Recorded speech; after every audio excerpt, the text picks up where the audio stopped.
अलंकापुरी पुण्यभूमी पवित्र, तिथे नांदतो ज्ञान राजा सुपात्र. तया ठवी, सगळ्यांनी म्हणलं तरी चालेल. तया ठविता महापुण्य राशी, नमस्कार माझा सद्गुरु ज्ञानेश्वरासी. नमोऽनंताय शुद्धाय कूटस्थायात्मने नमः.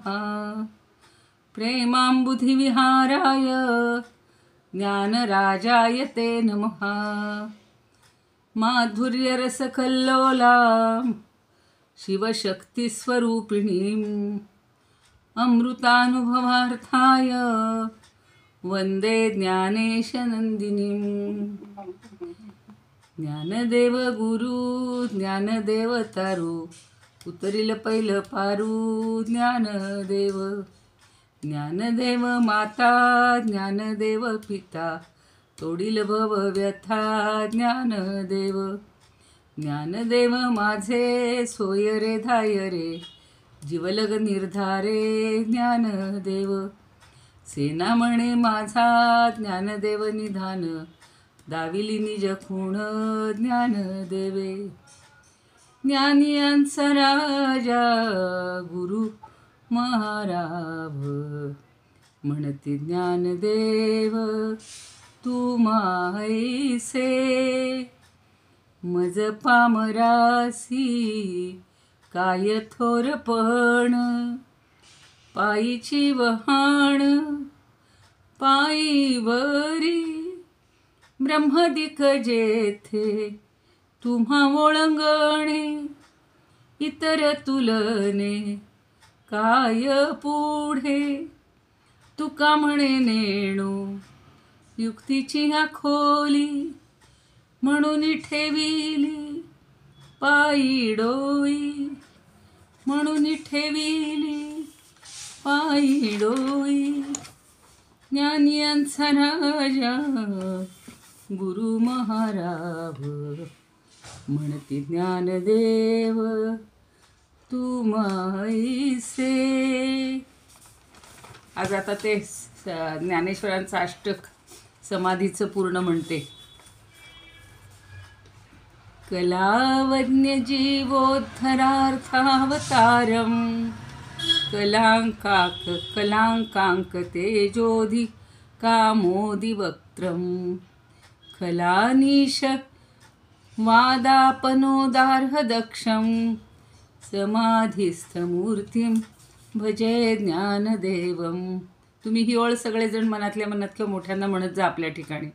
समाधिस्थमूर्तिं भजे ज्ञानदेवं. समाधिस्थमूर्तिं भजे ज्ञानदेवं. अलंकापुरी रम्यसिंहासनस्थं, पदाम्भोज तेजस स्फुरद्दिक्प्रदेशं.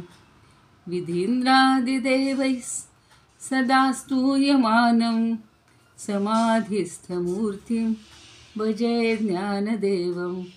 समाधिस्थमूर्तिं भजे ज्ञानदेवं.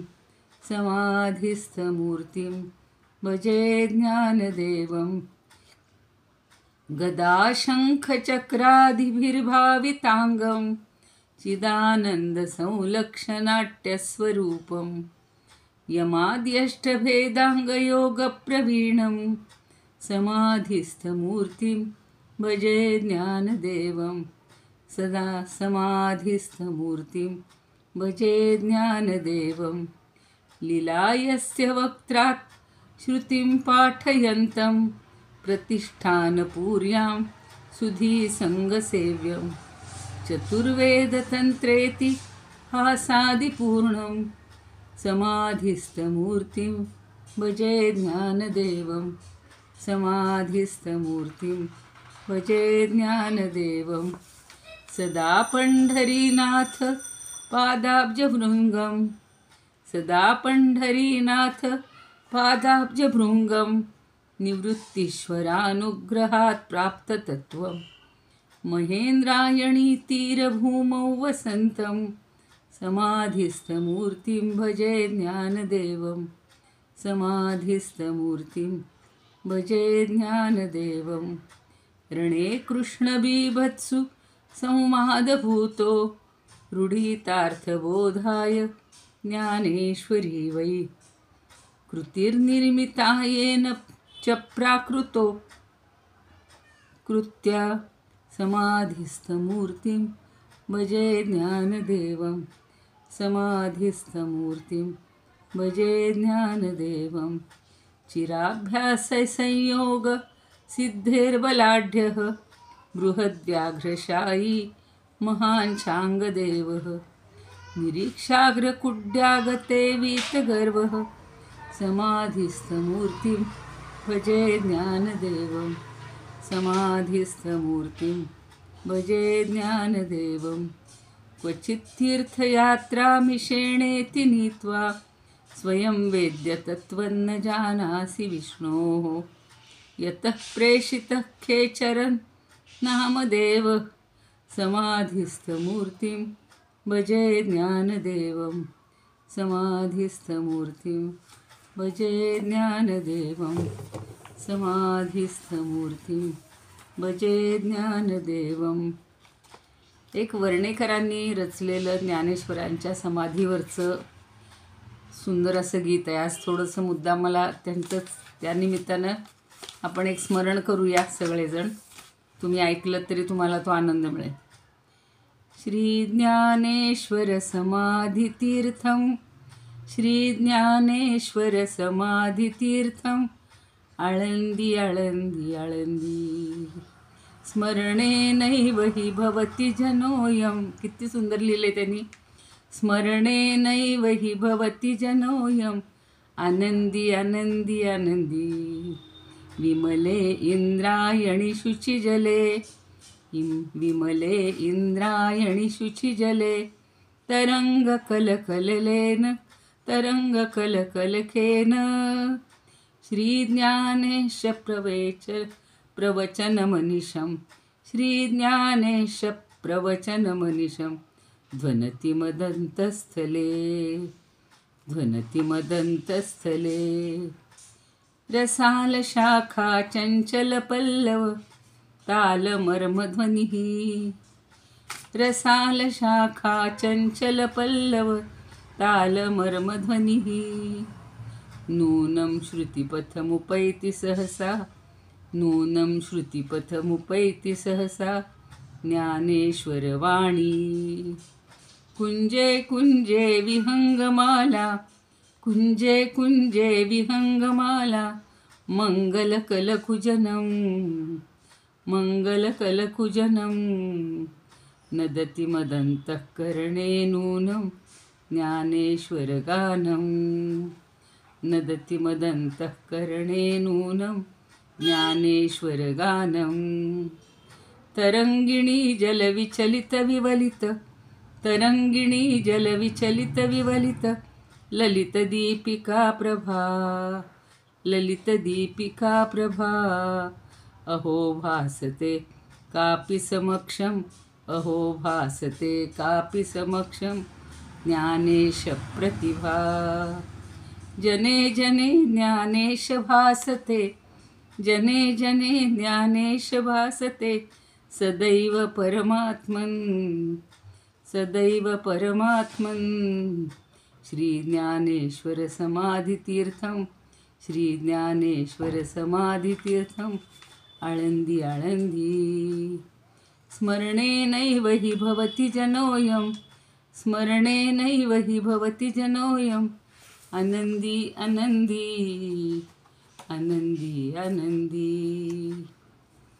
ओम नमो ज्ञानेश्वरा करुणाकरा दयाळा तुमचा अनुग्रह लाधलो पावन झालो चराचरी कळा कुसरी काही नेणो बोलतो वचने अतिभाविका एका जनार्दनी तुमचा दास त्याची आस पुरवावी त्याची आस पुरवावी.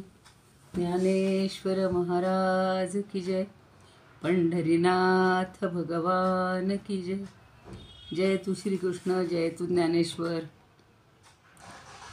ज्ञानदेवांनीच ज्या पंढरीच्या इथं गेल्यानंतर आज महाराजांनी सांगितलं सगळा समाधी सोहळा, तर नामदेवांनी मानस पूजा सुरू केलेली होती आणि त्याच्यावर ज्ञानदेव बोललेले होते, आजी सोनियाचा दिनू वर्षे अमृताचा घनू, आजी सोनियाचा दिनू. हरी पाहिला रे, हरी पाहिला रे, आजी सोनियाचा दिनू वर्षे अमृताचा घनू, आजी सोनियाचा दिनू. सबाह्य अभ्यंतरी अवघा व्यापक मुरारी, हरी पाहिला रे, हरी पाहिला रे, आजी सोनियाचा दिनू वर्षे अमृताचा घनू, आजी सोनियाचा दिनू. दृढ विटे मन मुळी विराजित वनमाळी, दृढ विटे मन मुळी विराजित वनमाळी, हरी पाहिला रे, हरी पाहिला रे, आजी सोनियाचा दिनू वर्षे अमृताचा घनू, आजी सोनियाचा दिनू. बरवा संत समागमू प्रगटला आत्मारामू, कृपा सिंधू करुणा करू बाप रखुमा देवी वरू, हरी पाहिला रे, हरी पाहिला रे, आजी सोनियाचा दिनू वर्षे अमृताचा घनू, आजी सोनियाचा दिनू. असे त्यांची सगळी जी काव्य आहेत, अभंग आहेत. खरं म्हणजे आपल्याला कोणीतरी काल परवा म्हणालं की त्यांची ज्ञानेश्वरी छान वाटत होती, आता अमृतानुभव कठीण वाटतोय. आणि कठीण म्हणजे समजून घेणं, आचरणात आणणं अजून कठीण आहे.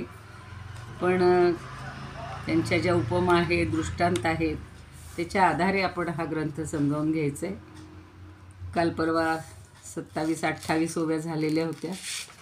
29वी ओवी झाली होती माझ्या मते. नाव ओहळला अंगी जैसे पाणीपणे नसे, तरी उल्हासाचे निमिसे आथीच ते. ही झाली होती ना 29वी का 28 झाली, मलाही आठवत नाही.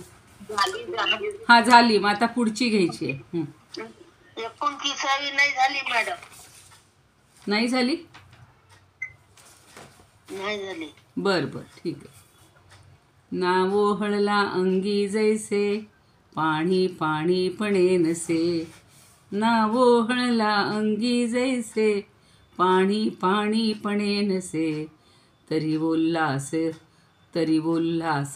निमिसे, तरी उल्हासाचे निमिसे अथीच ते. आज एकदम काहीतरी त्या काव्यातच बसली आहे मी.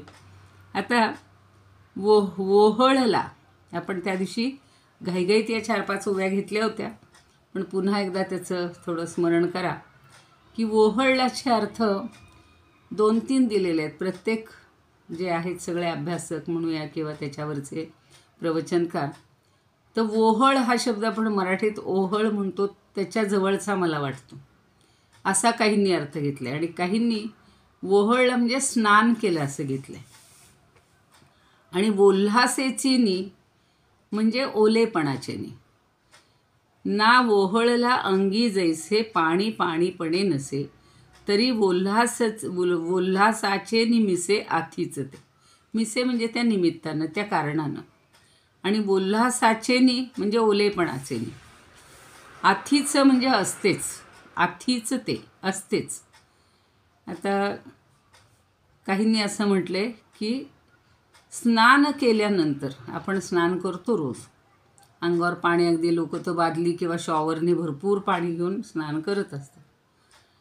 पण ते किती पाणी घेतलं, आमचे वडील म्हणायचे अख्ख्या बादल्याच्या बादल्या ओतून घेतल्या तरी अंगावर काही पाणी राहतं का हो? मग व्यर्थ पाणी का वाया घालवायचं? तर आत्ता यंदा आपल्याला खूप वर्षाव झाला म्हणून त्याची गरज नाही आहे. पण जेव्हा आवर्षण होतं आणि त्यावेळेला पाण्याची अत्यंत गरज असते तेव्हा कळतं की नाही, बून बून पाणी ज्याला प्यायला मिळत नाही त्याला एक चमचाभर घोटभर किंवा अगदी ओंजळभर पाणी मिळालं तर केवढं हायसं वाटतं. तर तसं स्नान भरपूर केल्यानंतर कितीही पाणी घेतलं तरी शरीरावर पाणी राहत शिल्लक नाही. पाणी पाणीपणे नसे, ते पाणी म्हणून दिसतच नाही, राहत नाही, त्याचा थोडासा काही अंश राहतो. म्हणजे स्नान केल्याचं चिन्ह राहतं, त्या निमित्तानं राहतं, ओलेपणाच्या निमित्तानं समजतं की यांनी स्नान केलं. ते आधीच ते म्हणजे असतंच, म्हणजे तो ओलावा तिथे राहतोच आणि ओलाव्यावरून ते स्नान केलेलं आहे हे समजतं. असा एक अर्थ घेतलेला आहे, मला वाटतं खंदारकरांनीच घेतला आहे बहुतेक तो. आणि साखरे महाराज म्हणतात की पाणी वाहून गेलेल्या जमिनीवर, आपण आता ज्यांनी खेड्यातले पाहिले असतील छोटे छोटे पाट असायचे, आम्हाला आठवतं मी बावधनला माझा जन्म झालेला आणि नदी नव्हती पण असा एक पाट होता आणि फार रुंद नसायचं, एक 5-6 फूट 5 फूट 4 फूट एवढंच. पण पाणी खळखळ खळखळ व्हायचं. मग बाजूला छान दगड असायचे, त्याच्यावर आम्ही कपडे धुवायचो. ते पूर्वीच्या नऊवार साड्या वगैरे तर ते असं मध्येच बोगद्यासारखं असलं तर इकडून साडी सोडली तर तिकडून ती येणार, असं ते छान असायचं. पण त्याच्या आसपासचा जो भाग आहे पाणी वाहून गेल्यानंतर तो सगळा जो असतो तो ओलावा असतो तिथे. म्हणजे स्थूलपणानं जरी पाणी दिसलं नाही तरी ओलाव्याच्या किंवा गारव्याच्या रूपानं ते राहतंच. किंवा आत्ता आपण पाहतो, आता आम्ही कोणतरी आज म्हणत होते की आमच्या दारामध्ये गंगा रोज वाहते आहेत, त्या आमच्या आज आलेल्या होत्या ज्ञानेश्वरांच्या समाधी सोहळ्याला. तर त्यामुळे आमच्या दारात रोज म्हणे गंगा वाहते, कारण सकाळ झाली नळ आले की लोक रस्त्याच्या रस्ते धुवून काढतात. भरपूर पाणी पाईपनी तरी नाही तर बदाबद ओतून तरी किंवा वरनं नळ सोडायचे गच्चीवरनं आणि मग रस्त्यावर पाणी पडतं. बरं ते किती वेळ राहतं? 1 तासभर राहतं. सगळं पाणी वाहून गेल्यानंतर तिथं फक्त ओलावा शिल्लक राहतो. आणि तोच ज्ञानदेवांनी इथं अभिप्रेत सांगितलेलं आहे की गारव्याच्या रूपानं ते पाणी राहतं. मला एकदम हे वाचत असताना आणि चिंतन करत असताना साने गुरुजींच्या लहानपणीची आठवण झाली. तुम्ही वाचलं असेल साने गुरुजींचं पुस्तक जे होतं ते श्यामची आई. आपण लहानपणी ते वाचले, अभ्यासले, त्या गोष्टी ऐकलेल्या आहेत. तर त्या श्यामला स्नान करून आल्यानंतर त्याच्या पायाला पुढं माती लागेल, कारण पूर्वी काय असे छान बाथरूम असे हे नसायचे घरामध्ये, बाहेर त्या मोऱ्या किंवा हे असायचे आणि तिथून स्नान करून पुन्हा घरात येताना कुठे अंगणातली वगैरे माती असेल ती पायाला लागेल. म्हणून तो आईला म्हणायचे की माझे पाय आता स्वच्छ झालेले आहेत, तर हे पाय माझे खराब होऊ नयेत म्हणून काहीतरी टाकणं. मग ती असं पदर म्हणा किंवा काही, आता पूर्वीच्या वेळी ओढण्या नव्हत्या पण असं काही कपडे असतील जुने वगैरे ते टाकायचे. सुरुवातीला झालं त्याचं कौतुक झालं, पण रोज रोजच म्हणायला लागल्यावर आई त्याला काय म्हणते, अरे पायाला माती लागू नये, पाय मळू नयेत म्हणून एवढी काळजी घेतोय, पण तुझ्या मनाला मन मळू नये, मन अशुद्ध होऊ नये, अस्वच्छ होऊ नये म्हणून काळजी घे. हे त्यांनी लिहिलेलं त्यांच्या आठवणीतला हा प्रसंग मला फार आठवला होता. तर तसं ते पायाचा ओलावाही आपल्या ठिकाणी राहतोच, किंवा जिथं तुम्ही पाण्याचा वापर केला असेल तिथं नंतर ओलावा असतोच. हे का एवढं उदाहरण दिलेलं आहे? पुढची आता आपल्याला अजून एक ओवी घेतल्यानंतर निष्कर्षापर्यंत जायचं आहे आणि म्हणून तो पाहायचं आहे. मग आता वामनरावसुद्धा काय म्हणतात देशपांडे की ज्ञानदेव ह्या ओवीतनं काय सांगतायत आपल्याला? अतिशय प्रेमळपणानं सांगतात, अगदी स्नेहाळपणानं, सोप्या भाषेत सांगितलं. हा काय अनुभव आपल्याला माहिती नाही का? कशाला ही ओवी सांगायला पाहिजे होती की पाणी वाहून गेलं तरी जमिनीवर ओलावा शिल्लक राहतोच. म्हणजे पाणी हे जरी दृष्टीला दिसलं नाही, वाहताना दिसतं पण नंतर दिसलं नाही तरी त्या पाणी आटून गेलं तरी ओलाव्यावरून किंवा ओलेपणावरून आपल्याला त्याचं जे काही रूप आहे किंवा त्याचा जो अनुभव आहे तो लक्षात राहतोच, तो गारवा जाणवतोच. मग आता गिरवाणमध्ये काय म्हटले बघा, यथा जलम स्वरूपेण नासीत भूमौ तथापिही. यथा म्हणजे ज्याप्रमाणे, जलम म्हणजे जल, स्वरूपेण म्हणजे रूपातनं प्रत्यक्ष, न असीत भूमौ जमिनीवर नसतं, तथापि त्याचप्रमाणे, आर्द्रता व्याजतस्तस्याम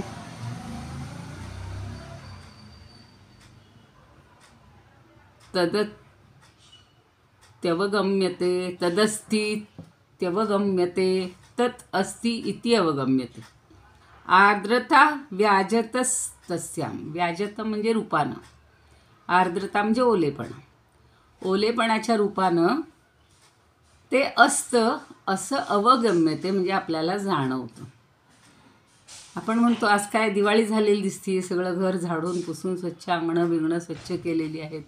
आणि खूप वेळानंतर सुद्धा सकाळी धुवून वगैरे टाकलं असलं तरी किंवा सडा टाकतात रोज बायका, नाही का. सकाळी आपण सडा टाकतो, मग तो सडा टाकलेल्यानंतर जिरून जातो, पण अंगण थोडंसं ओलं किंवा फरशी असेल तर तिचा ओलावा शिल्लक राहतो. मग तेच इथं त्यांनी सांगितलं. तसं अभंगामध्ये सुद्धा स्वरूपानंद म्हणतात, नातरी ओहोळ जातसे आटोन. त्यांची सोपी भाषा असते. नातरी ओहोळ, त्या ओहोळाचे त्यांनी ओहोळ शब्द घेतलेला. नातरी ओहोळ जातसे आटोन, ठेवोनी आखूण ओलांशाची. ओलांश किती छान शब्द वापरला.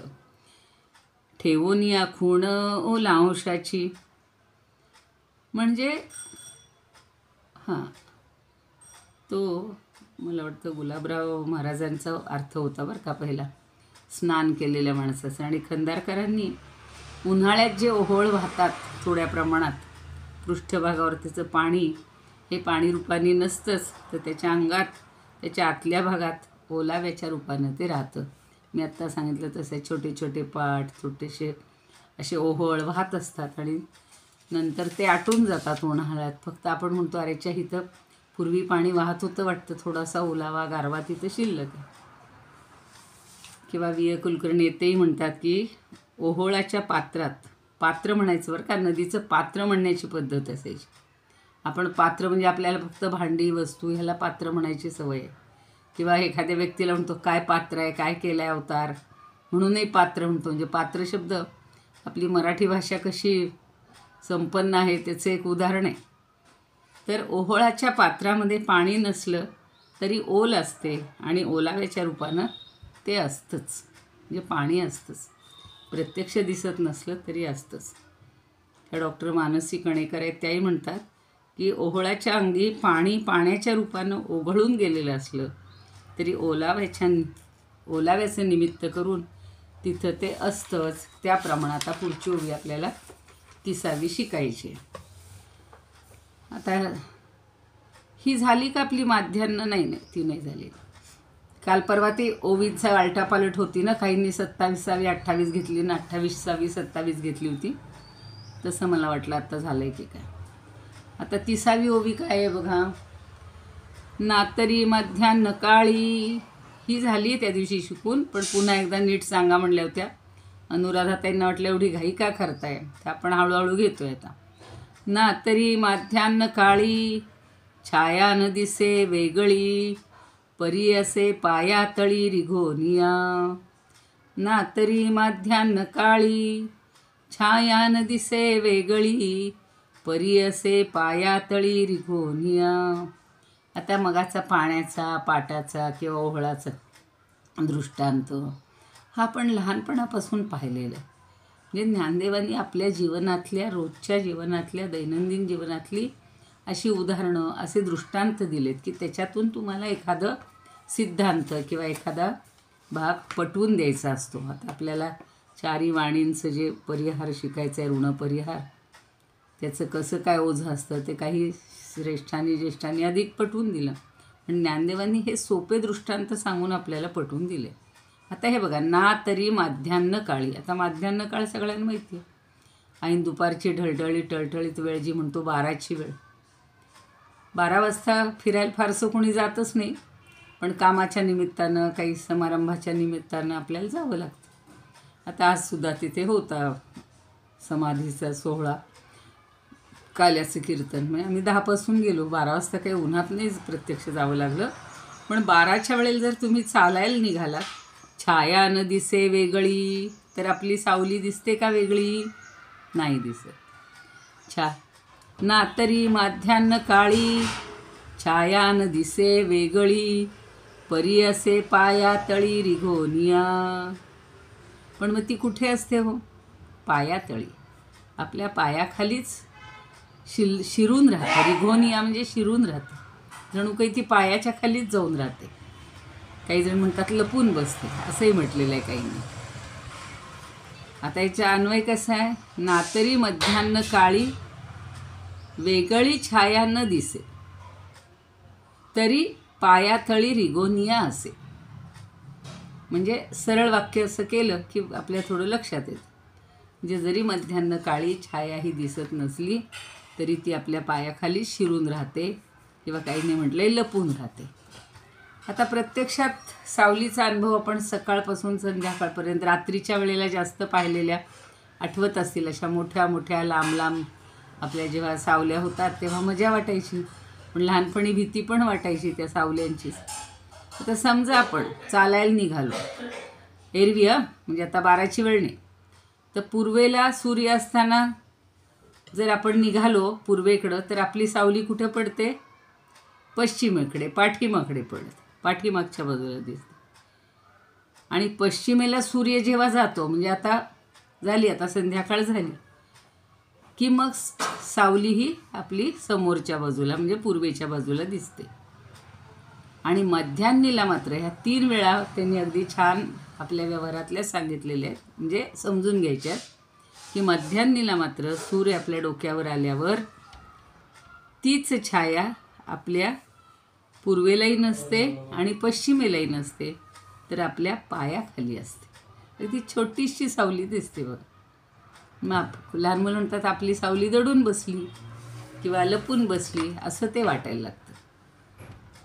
आता गुलाबराव महाराज तेच सांगतायत की आपली छाया आपल्याहून प्रथम अलग किंवा वेगळी दिसत होती, तशी ती मध्यान्ह काळी अलग अलग वेगळी वेगळी दिसत नसली तरी ती आपल्या पायाखाली दडून बसते. त्यांनी शब्द तो वापरलेला, ती आपल्या पायाखाली दडून बसते. किंवा आपली छाया तरी मध्यान्ह काळी वेगळी दिसली नाही तरी पायाखाली सूक्ष्म रूपानं दिसते. दडून बसते, साखरे महाराज म्हणतात सूक्ष्म रूपानं दिसते. आणि वामनराव देशपांडे म्हणतात माध्यान्ह काळी सूर्य आकाशाच्या मध्यावर असतो, त्यामुळं काय होतं की आपली ती जी सावली पडते ती आपल्या पायाखाली येते. म्हणजे सकाळी सूर्य उगवल्यापासून सूर्य मावळेपर्यंत आपली सावली पसरत पसरत जाते. तुम्हाला आठवत असतील, पूर्वीच्या काळी घड्याळं नव्हती, आणि कौटिल्य जो अर्थशास्त्रज्ञ होता, चंद्रगुप्ताचा जो अमात्य, त्यानं अर्थशास्त्र लिहिलेलं आहे. आणि त्याच्यात राजासाठी किंवा सगळ्यांसाठीच वेळेचं गणित कसं, तर दारामध्ये बघा असे एक काठी रोवली जायची, आणि त्या काठीची सावली पडते त्याच्यावरून किती वाजले ह्याचा अंदाज, छाया नलिका प्रमाण असं त्याला म्हटलेलं होतं.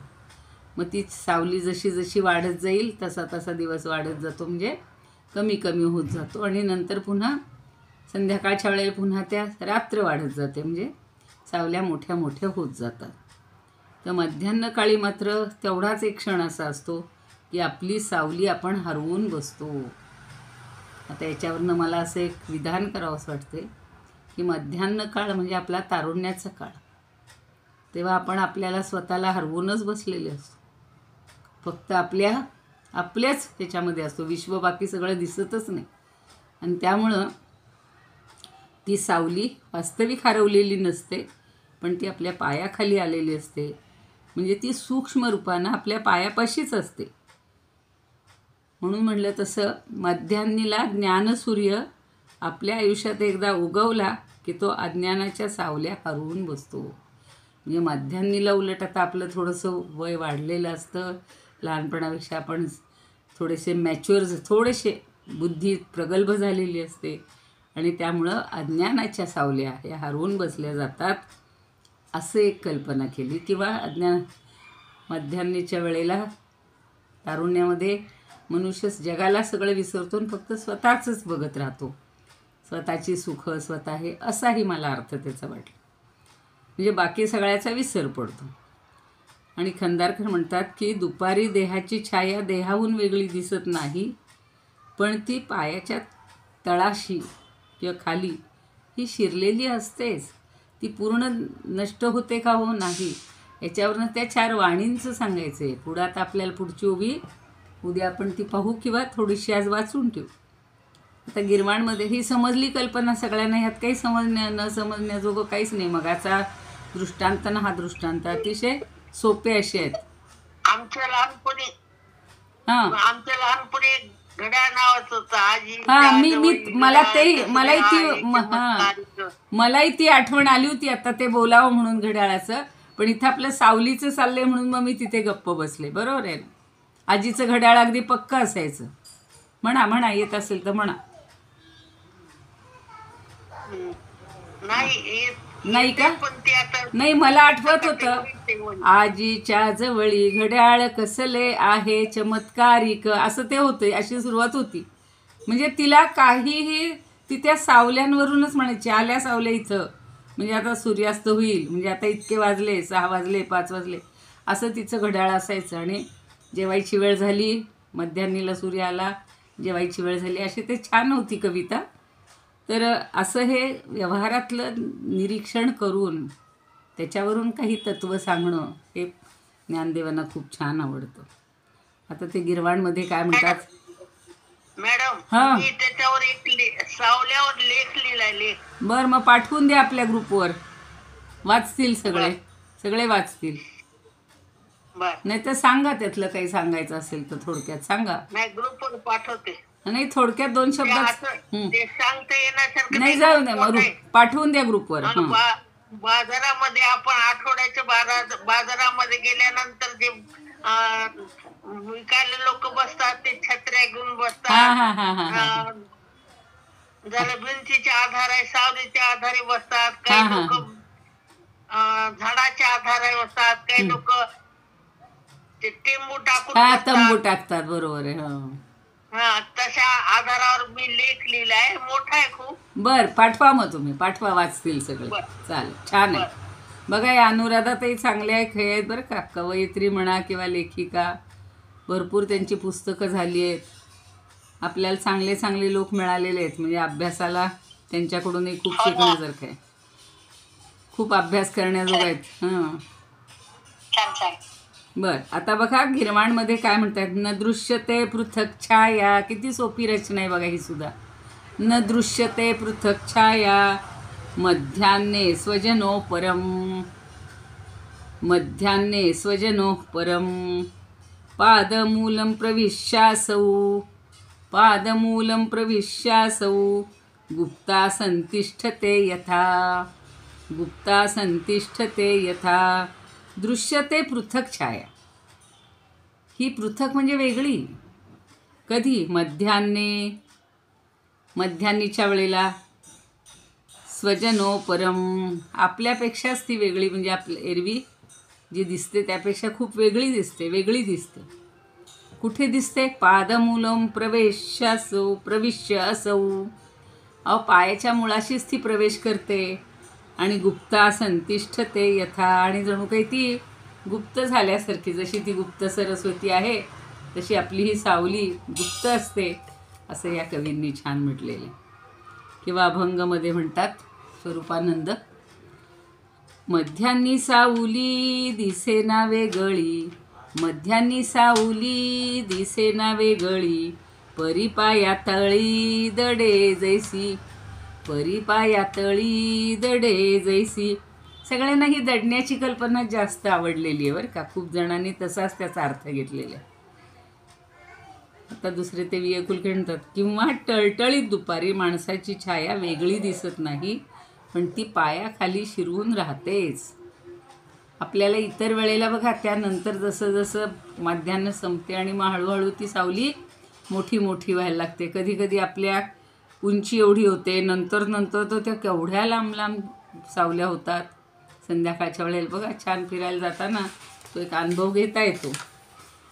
तसंच मानसीताई म्हणतात की जशी भर दुपारी माध्यान्ह काळी स्वतःची सावली वेगळी न दिसता पायातळी शिरून लपून राहते किंवा लपून बसते म्हणलेलं त्यांनी, लपून बसते.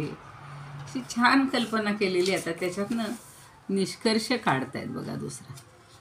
तसं आपलं स्वरूप किंवा आत्मरूप हे कसं लपून बसलेलं आहे, आपल्याला दिसत नाही. आत्ता जर कोणी दासबोधावरचं विवेचन ऐकलं असेल, आपल्यापैकी बरेच जण असतात, त्या वसु भारद्वाजांनी किती सुंदर सांगितले बघा सगळे विवेक. आणि प्रत्यक्षात खरंच आपण हा अनुभव घेतो, पण आपण त्याचं अंमलात आणत नाही. कित्येक गोष्टी अशा छोट्या छोट्या व्यवहारामधल्या सगळ्या आपण, आणि कितींदा ऐकलं हे श्रवणाचं तर गंमत अशी आहे की सगळे शरीराचे प्रकार, सगळ्या अष्टधा प्रकृती हे हे हे अक्षरशः सगळ्या संतांनी समजावून दिलेलं आहे. पुन्हा पुन्हा पुन्हा पटवून देतात, तरीसुद्धा आपण त्या व्यवहारांमध्येच अशी गुंतून पडतो. आता पुढची ओवी बघा 31वी. तैसे ग्रासूनी दुसरे. ह्या दोन समजल्या का सगळ्यांना? हां. तैसे ग्रासूनी दुसरे स्वरूपी स्वरूपाकारे आपुले पण उरे बोध जोका. आता त्यांनी पण तेच सांगितलं होतं की महाकारणमध्ये ज्ञान होतं, पण ते ज्ञान झाल्यानंतर आपण काल परवा पाहिलेलं आहे की ते ज्ञान जरी झालं तरीसुद्धा त्याच्या ठिकाणी थोडासा अंश असतोच, अहमचा म्हणा किंवा जो काही आहे तो. आणि त्यामुळं ते ज्ञानसुद्धा बंधनकारक आहे असं आपण पाहिलं आत्तापर्यंतच्या काही ओव्यांमध्ये. आता इथं तेच सांगतायत की जैसे ग्रासूनी दुसरे स्वरूपी स्वरूपाकारे आपुलेपणे उरे बोध जोका. आता ग्रासूनी म्हणजे नाहीसे करून, दुसरे म्हणजे द्वैत प्रपंच, स्वरूपी म्हणजे आत्मस्वरूपाच्या ठिकाणी, आणि स्वरूपाकारे म्हणजे मी आत्मस्वरूप आहे या रूपानं, बोध म्हणजे ज्ञान. आपल्यालाच आपल्या ठिकाणी हे जेव्हा ज्ञान होईल, मी म्हणजे आता आपण पाहिलं की मी आत्मा आहे किंवा अहम ब्रह्मास्मी, इथपर्यंत आपली हळूहळू हळूहळू गाडी जायला लागलेली आहे. पण त्याच्या अगोदर काय संपायचं असतंय? द्वैत. आणि ते जेव्हा द्वैत संपतं, द्वैत नाहीसं केलं जातं, त्यावेळेला आत्मस्वरूपाच्या ठिकाणी मी आत्मस्वरूप आहे किंवा मी आत्मा आहे या रूपाचा बोध होतो. म्हणजे जे आपण आत्तापर्यंत उदाहरणं पाहिली की हे सगळं आपल्याला लक्षात येत नाही, पण जशी सावली आपली असूनसुद्धा ती लपली जाते, पाणी नसूनसुद्धा तिथं ओलावा राहतो, म्हणजे त्या ओलाव्याच्या ज्ञानावरनं पाणी कळतं. त्या सावलीत लपल्यामुळं आपली सावली आहे पण ती लपलेली आहे. तसं आपलं हे आत्मस्वरूप हे लपलं गेलेलं आहे. कशामुळे लपलं आहे? आपल्या अज्ञानामुळे लपलं आहे, आपल्या ठिकाणी विवेक नाही म्हणून लपलेलं आहे. तर हे याचा बोध आपल्याला आता होतो. पण त्याच्यासाठी त्यांना सगळी उदाहरणं वेगवेगळी आपण आत्तापर्यंत पाहिली, तर त्या उदाहरणांचं पुन्हा एकदा सगळ्यांनी चिंतन करा थोडंसं की का सांगतायत हे असं. म्हणजे द्वैताचा ग्रास करून आत्मस्वरूपाच्या ठिकाणी मी आत्मस्वरूप आहे असा ऐक्यानं स्वरूपाकार जो बोध होतो, तुझं आहे तुझं पाशी परी तू जागा चुकल अशी, अशा म्हणी आपण सगळ्या म्हणत असतो. आहे आपल्याजवळ. आता परवा सांगितलं नाही का, सगळं गावोगाव फिरून आलो, देशोदेशी फिरून आलो, पण मलाच मी सापडला नाही. किती सुंदर होती ओवी. तसं आत्तासुद्धा असं होतं, त्या म्हातारीच्या सुईसारखं सांगितलं तसं की आपल्याजवळच आहे, पडली आपल्याजवळ, पण ती झोपडीत, पण ती शोधती आहे सगळीकडे. अशी कित्येक उदाहरणं सांगतात. कीर्तनकार सांगतात, प्रवचनकार सांगतात, संत सांगतात, सगळे महंत सांगतायत. पण आपल्यामध्येच कधी कळेल की माझं स्वरूप, आत्मस्वरूप माझ्याच जवळ आहे, मीच आहे. तर काल महाराजांनीच विचारला होता ना प्रश्न, मग ते सगळे म्हणे की हो मी आलो म्हणजे कोण आलो? माझा देह आला का? कारण मी म्हणजे आत्मा हे आपण डोक्यात धरलेलंच नाही. तसं सगळी शास्त्र वाचा, उपनिषद वाचा, वेद वाचा, सगळे ग्रंथ वाचा. त्या ग्रंथाच्या साह्यानं हां आपण सांगतो आम्ही आता एवढी उपनिषद वाचली, एवढी मंत्र आमचे पाठ आहेत, एवढी स्तोत्र पाठ आहेत, भगवद्गीता संपूर्ण आमची पाठ झालेली आहे. झाली पाठ, पण आपल्या अंतरंगात तिचं किती मुरलं पाणी म्हणूया, किंवा त्याचं ज्ञान जे आहे ते खरं किती अनुभवतोय आपण, त्याला महत्त्व आहे. आणि म्हणून या शास्त्रांच्या साह्यानं द्वैताचा निराश केला. सांगतात की हे सगळं खोटं आहे, मी नको म्हणायला, माझं नको म्हणायला, देहाला नको महत्त्व द्यायला. पण जीवाचं जे पारमार्थिक स्वरूप आहे, जी परमात्म्याच्या ठिकाणीच, म्हणजे परमात्मा हा आपल्या ठिकाणीच आहे, परमात्मा स्वरूप आपल्याजवळच आहे, असा जो बोध होतो तो या चारी वाचांचं ऋण राहिलंय म्हणून तो बोध होतोय. म्हणजे चारी वाणींचं ऋणाचा तो शेष आहे, थोडासा उरलेला भाग आहे, असा जो बोध होतोय तो त्या वाणींमुळे झाला. मला सांगा ना, हे जर काहीच बोलता आलं नसतं, काहीच शास्त्र जरी लिहिलेली असती, किंवाची परंपरेनं आता मुखोत आपले वेद कसे शिल्लक राहिले हो, मध्यंतरी विषय झाला होता की त्या मेकावलेने सगळी ही शिक्षण प्रणालीच बदलून टाकली आणि आपली गुरुपद्धती, आश्रम पद्धती ही बंद करून टाकली. पण त्या अगोदर जे काही मुखोद्गत झालेलं होतं म्हणून हे सगळं ज्ञान आपलं शिल्लक राहिलं. त्यामुळं गुरुमुखातून सारखे सगळे सांगतात की गुरुकडे जा, गुरु तुम्हाला हे ज्ञान देईल. आता गुरु राहिले म्हणजे आहेत, मोजके आहेत, अगदी किती मोजके आहेत मला सांगा तुम्ही. प्रत्येकाला एक गुरु मिळेल स्वतंत्र एवढी तर आता परिस्थिती नाही आहे.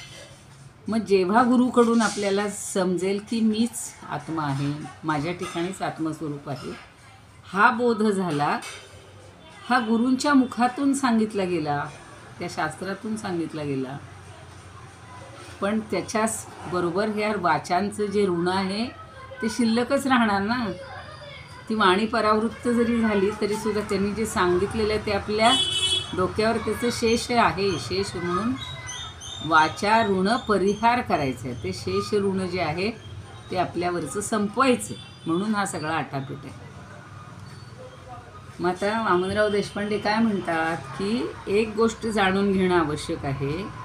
जसं सावलीनंच सावलीला ग्रासून टाकलं, मध्यान्हकाळी सावली विरूनच गेली, तसं अज्ञान नष्ट झाल्यावर ज्ञान दृष्टीपथास आलं आणि ते तत्त्वज्ञानाच्या वाणीच्या रूपात आलं. तत्त्वज्ञानाने बोलल्याशिवाय तर, तत्त्वज्ञान सांगितल्याशिवाय तर कुणालाच काही कळणार नाही का. आता त्या बुद्धांनी सुद्धा त्या मातेला एका सांगितलेलं होतं. अशा गुरुचरित्रातही भरपूर कथा आहेत, भागवतातही आहेत, अशा व्यवहारातही खूप लोक सांगतात गोष्टी.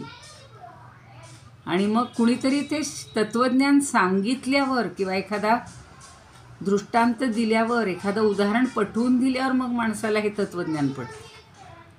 मागे मी सांगितलं होते की बुद्धांकडे एक माऊली माता आपल्या लहान बाळाला, मृत झालेल्या बाळाला हातात, म्हणजे अशी हातातच घेऊन आलेली आहे, मृत आहे म्हणलं, आणि शोक करत सांगते की कधी तिला भेटही होत नाही. शिष्य कशी तरी भेट मिळवून देतात. आणि मग ते म्हणतात काय गं बाई का रडतीयस? तर म्हणे हे काय माझं बाळ म्हणे, एवढंसं नाजूक बाळ, आणि ते गेलं म्हणे, आता मी काय करू, मी कशी जगू त्याच्याशिवाय? तर ते म्हणतात काय करायचं म्हणे, त्याला जीवदान मिळायला पाहिजे. मग त्यांनी तिला कसं तत्त्वज्ञान समजावून दिलं हा किस्सा आहे, तुम्हाला माहिती असेल. अगदी 8वीला संस्कृतमध्ये ही कथा होती, शिकवली होती मी, आणि मला ती फार डोक्यात बसली. तर ते म्हणतात ठीक आहे, तू त्या बाळाला इथंच ठेव आणि फक्त एक मूठभर पांढऱ्या मोऱ्या घेऊन ये. बघा पांढऱ्या मोऱ्या क्वचित असतात, आपण काळी मोहरी वापरतो.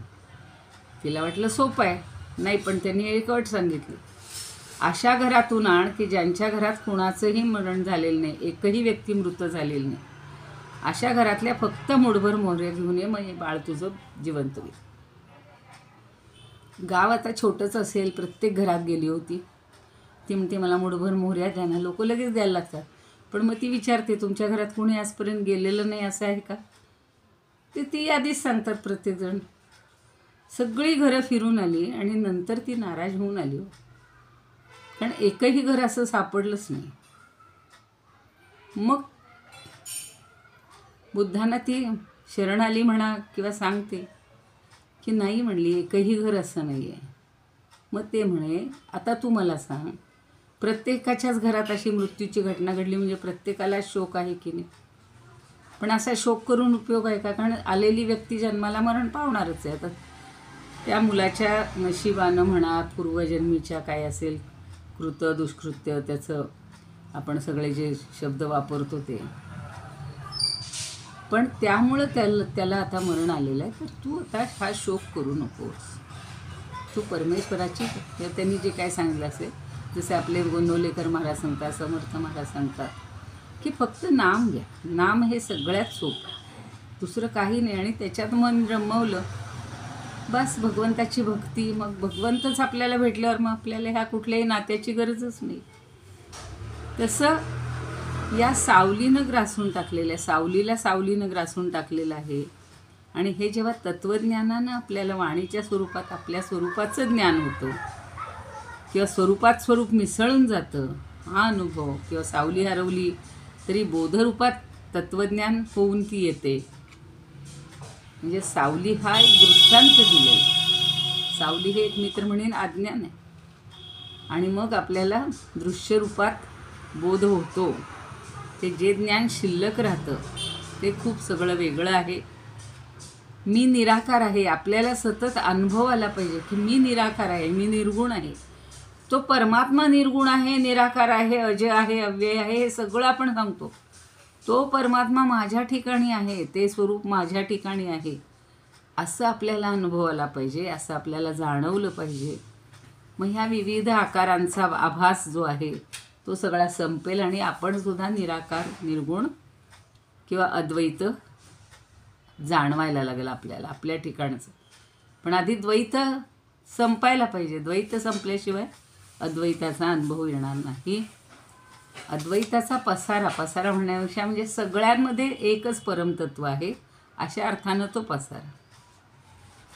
आणि म्हणून ते जेव्हा जाणवायला लागतो, अद्वैताचा पसारा की अद्वैत जेव्हा जाणवू लागतं, तेव्हा वाणीचं ऋण पुन्हा शिल्लकच राहतं. आता ते आपल्याला पुढच्या 2-3 ओव्यामध्ये छान समजून घ्यायचे. आणि बोध म्हणजे ज्ञान, बोध रूपानं, म्हणून म्हणले बोध जो की हा आपुलेपणे उरे. तो आपलेपणानं असा तो उरत असतो. संपूर्ण बोधही झाला तरीसुद्धा वाणीचं ऋण काही संपत नाही. हा एकच विचार आता आपल्याला पुढच्या ओव्यातून समजून घ्यायचा आहे, किंवा सुरुवातीलाही त्यांनी सांगितलेलं होतं.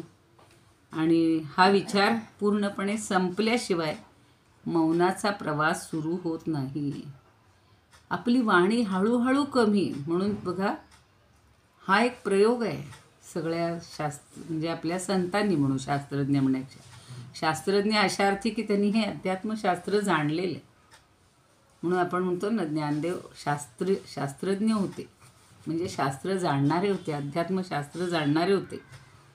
मग या 4 वाणी पूर्णपणे नष्ट झाल्याशिवाय बोधरूप वाणी म्हणजे मौन हे प्रकट होणार नाही.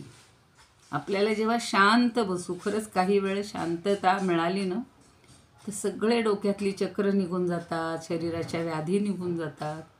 मनातल्या मनात फक्त जरी आपण चिंतन केलं, म्हणून समर्थांनी जो पहिला अगदी 3रा श्लोक सांगितलेला आहे तो मला रोज म्हणावासा वाटतो, रोज आठवावासा वाटतो. प्रभाते म्हणी राम चिंतित जावा, पुढे वैखरी राम आधी वदावा. सदाचार हा थोर सांडून येतो, जगी तोची तो मानवी धन्य होतो.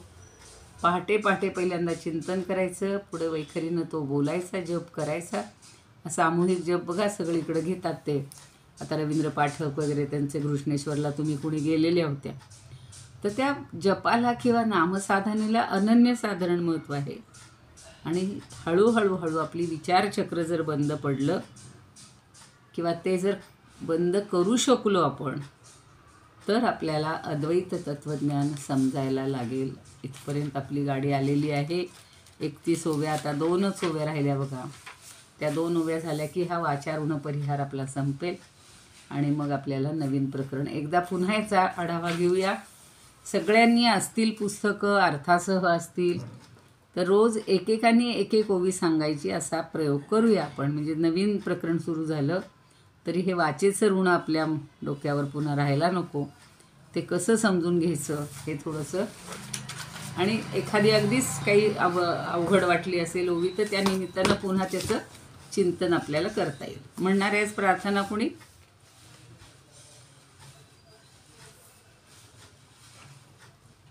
म्हणू का? म्हणा म्हणा म्हणा म्हणा. इदमुपकर्तुं भुवनमण्डलं समुदितमिव भास्करं सादरं वन्दे ज्ञानेश्वरं. त्रिभुवनमाता भगवद्गीता लोकमङ्गला लोकविष्णुता लोकहितं सन्ततं येन ज्ञानेश्वरी विरचिता श्रीत्वा प्राप्तगिरं सादरं वन्दे ज्ञानेश्वरं सादरं वन्दे ज्ञानेश्वरं. गीताशास्त्रं वाङ्मयविकल्पं नवं तदीयं वयत्वचा. विषय विपदां व्रात्यमनल्पं वाग्यज्ञेन च येन भूषितं सरस्वती मंदिरं सादरं सादरं वन्दे ज्ञानेश्वरं. यस्य शारदा कृपाप्रसादं यस्य श्रवणात् परमानन्दः निहितो यत्तामृतनिःशब्दः काव्यतत्त्वयोः कृतवन्तः तत् रसायनं मधुरं सादरं वन्दे ज्ञानेश्वरं सादरं वन्दे ज्ञानेश्वरं. ज्ञानेश्वर महाराज की आरती म्हणा. पंढरीनाथ हा म्हणा म्हणा म्हणा हा म्हणा.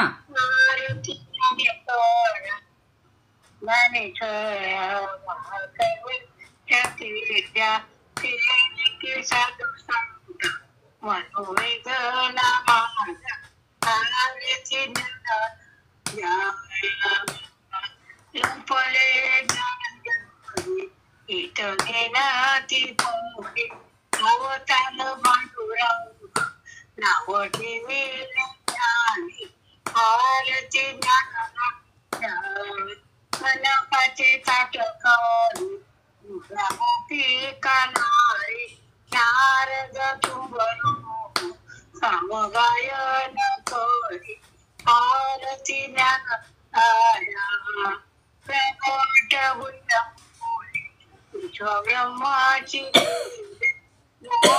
जना पायी मस्तक ठेविले आरती ज्ञानरा श्यामा कैवल